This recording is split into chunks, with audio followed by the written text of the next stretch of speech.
Hey guys, welcome back to my channel. তো guys, আমরা আবার চলে এসেছি। লোকেশন হচ্ছে সাগরদিঘি টগরপুর গ্রাম। সেই গ্রামে আমরা যাবো, জানি না গ্রামটা কত দূর বা কোনখানে।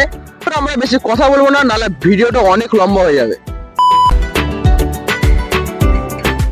কাকা বলছি, টগরপুরটা কোন দিকে? হ্যাঁ, সোজা যেতে হবে নাকি?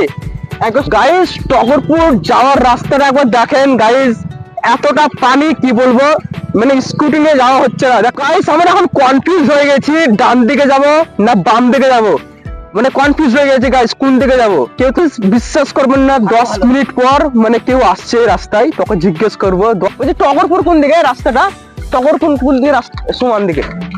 Guys, welcome to Tagarpur. তো গাইস, আপনারা বিশ্বাস করবেন না, আমরা সকাল সকাল 25 কিলোমিটার জার্নি করে ফেলেছি। বেশি দেরি না করা যাক, আমরা এখন ফটাফট ভিডিওটা করে নিই।